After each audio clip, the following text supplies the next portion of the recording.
नमस्कार, मी संदीप देसाई. बेधडकमध्ये आपल्या सगळ्यांचं स्वागत. महाराष्ट्रापाठोपाठ आता भाजपने झारखंड हे राज्य सुद्धा हातातून गमावलंय. आज जे निकाल आले त्यामध्ये झारखंड मुक्ती मोर्चा, काँग्रेस आणि राष्ट्रीय जनता दल यांच्या आघाडीने पूर्ण बाजी मारल्याचं स्पष्ट आहे. काँग्रेससाठी आनंदाची बाब आहे तर भाजपसाठी चिंतेची. आदिवासींच्या प्रश्नांकडे दुर्लक्ष, मित्रपक्षांसोबतची बिघाडी, विधानसभेमध्ये केंद्रीय मुद्द्यांचा भरणा, स्थानिक चेहऱ्याचा अभाव असे अनेक मुद्दे भाजपला मारक ठरल्याचं बोललं जात आहे. तसंच अर्थव्यवस्थेमध्ये मंदी सदृश्य परिस्थिती आणि नागरिकत्व सुधारणा विधेयक या बाबीही पराभवाला कारणीभूत आहेत का? भाजपचं नेमकं कुठे चुकलं? ती चूक भाजप सुधारणार का? तर दुसरा मुद्दा, महाराष्ट्रानंतर काँग्रेसनं झारखंडवर सत्ता काबीज केली आहे. आगामी दिल्ली आणि बिहार सारख्या निवडणुकीमध्ये काँग्रेस हा पुढे चालू ठेवणार का मार्ग आणि भाजप आपल्या चुका सुधारणार का? यावरच आजच्या बेधडकमध्ये चर्चा करूयात. झारखंडमध्ये भाजपला धक्का.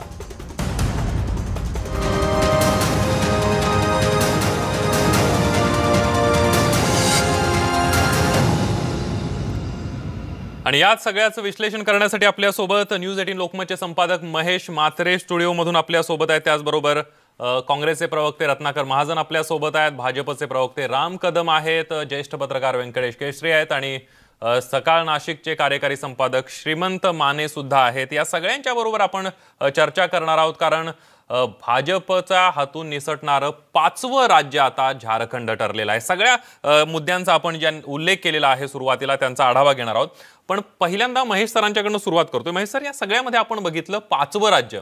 एकीकडे भाजपनं घोषणा केलेली होती की काँग्रेस मुक्त भारताची, दुसरीकडे त्यांच्याच हातातून आता या सत्ता जाताना दिसत आहेत. नाही, आपण पाहिलं की ज्या पद्धतीने सकाळपासून आपण निवडणूक निकाल पाहतो, निवडणूक निकालाचा ट्रेंड सुरुवातीपासून तेच सांगत होता की हे राज्य भाजपच्या हातातून चाललेलं आहे. तरी पण मावळते मुख्यमंत्री रघुबर दास हे आत्ता म्हणजे एक तासाभरापूर्वीपर्यंत बोलत होते की सत्ता मात्र आमचीच येणार. ज्या पद्धतीने निकाल ट्रेंड स्पष्ट होत होते तरीसुद्धा त्यांना मात्र विश्वास वाटत होता की ही सत्ता आपल्या हातामध्ये राहणार आहे. एकूणच त्यांना विश्वास वाटत नसेल कदाचित की 5 वर्ष एक हाती जे राज्य आपल्या हातात होतं ते इतक्या सहजपणे काँग्रेस आणि झारखंड मुक्ती मोर्चा आणि राष्ट्रीय जनता दल या तीन पक्षांच्या आघाडीच्या हातामध्ये जाताना दिसतंय. आपल्याला ठाऊक आहे की झारखंड हे असं राज्य आहे की जिथे मोठ्या प्रमाणामध्ये मिनरल्स आहेत. म्हणजे भारताच्या एकूण खनिज संपत्तीपैकी जवळपास 40% खनिज संपत्ती जिथे एकवटलेली आहे असं श्रीमंत राज्य आहे.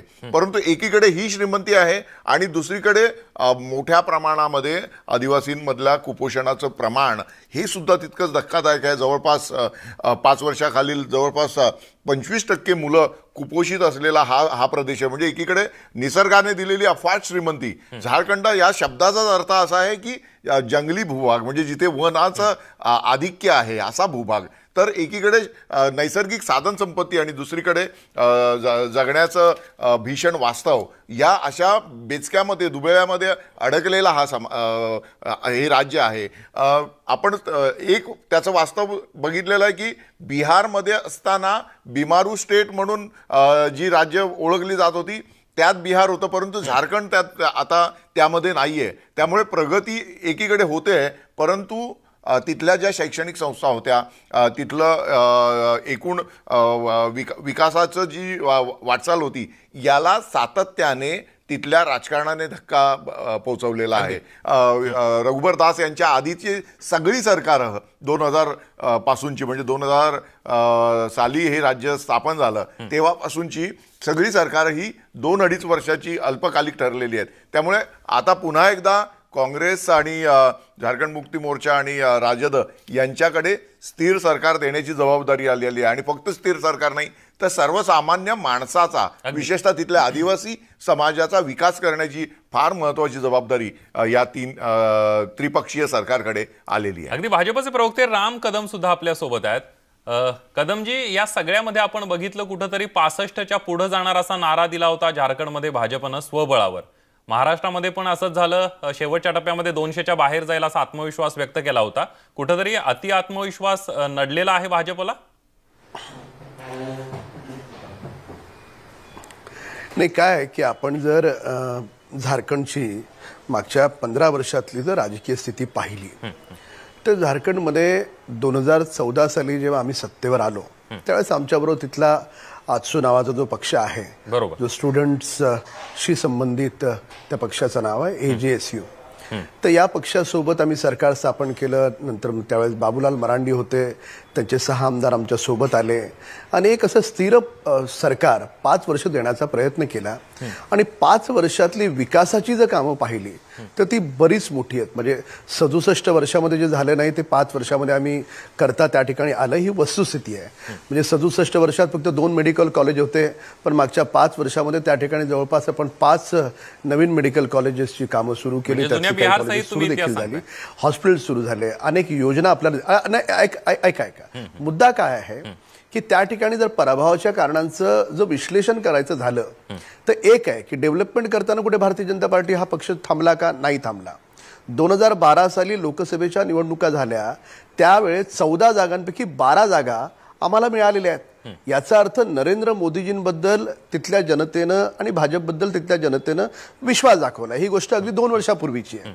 तर त्याच्या आता कालच्या निवडणुकीची आहे ही, 19च्या निवडणुकीमध्ये पण.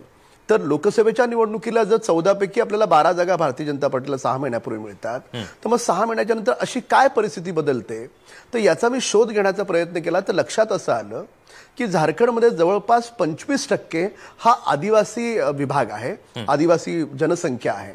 आणि त्या ठिकाणी आदिवासींची जी जमीन आहे तर त्यांना फायदा मिळावा, फायनान्शियली ते पुढे यावेत, ते आर्थिकदृष्ट्या सबल व्हावेत, म्हणून तिथल्या आमच्या सरकारनं काय केलं की जी आदिवासींची जमीन फक्त शेतीसाठी वापरात येते तर त्या जमिनीचा व्यापारी उद्योग आणि बाकीच्या कमर्शियल वापरासाठी तिचा उपयोग व्हावा, जेणेकरून आदिवासी समाज पुढे येईल, ही आमची भावना होती.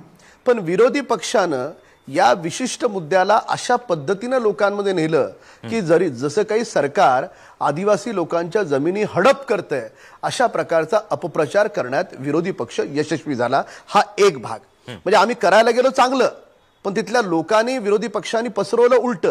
दुसरं काय झालं, तुमची योजना तुम्ही लोकांपर्यंत पोहोचवू शकला नाहीत योग्य पद्धतीने, असं तुमचं म्हणणं आहे? ऐक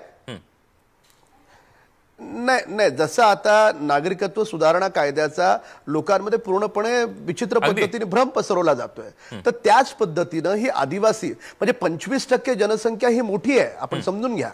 तर 25% जनसंख्येला आपण आर्थिकदृष्ट्या सबल करण्यासाठी आपण त्यांच्या ज्या शेत जमिनी आहेत त्याचा व्यापारी सुद्धा वापर होऊ शकतो, ही सरकारची चांगली भावना होती. पण काँग्रेस आहे, JMM आहे, राजद आहे, या तिन्ही पक्षांनी लोकांमध्ये या बाबतीमध्ये पूर्णपणे गैरसमज. राम कदमजी, तुमचे सगळे मुद्दे ऐकून घेऊयात. आपण रत्नाकर महाजन सर आपल्या सोबत आहेत. रत्नाकर सर, या सगळ्यामध्ये कुठेतरी लोकांच्या मध्ये गैरसमज निर्माण करण्याचं काम विरोधकांनी केलेलं आहे, असं राम कदम यांचा थेट आरोप आहे.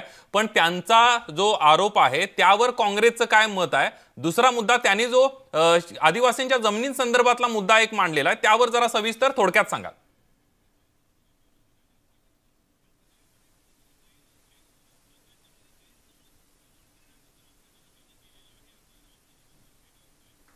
महाजन सर, माझा आवाज पोहोचतोय?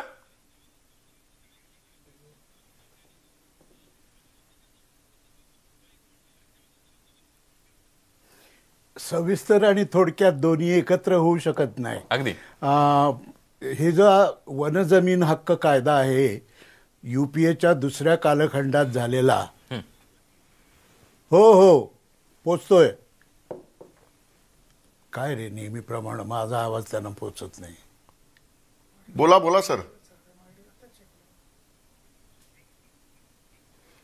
आपण बघतोय थोडासा काही तांत्रिक कारणांमुळे त्यांच्यापर्यंत पोहोचता येत नाही. व्यंकटेश केशरी सर आपल्यासोबत आहेत. व्यंकटेश सर, या सगळ्यामध्ये आपण बघितलं की कुठेतरी 2019च्या लोकसभा निवडणुकीमध्ये एवढी चांगली मतं मिळाली भाजपला, आणि यामध्ये असं काय झालं असा राम कदमांनी प्रश्न उपस्थित केला. पण त्यांच्या हे लक्षात आलं नाही की लोकसभेला त्यांनी नरेंद्र मोदींच्याच नावावर मतं मागितली आणि विधानसभेला सुद्धा नरेंद्र मोदींच्याच नावावर मतं मागितली. हा कुठेतरी तोटा झालेला दिसतोय, कारण राज्यातलं नेतृत्व ते पुढे आणू शकले नाहीत.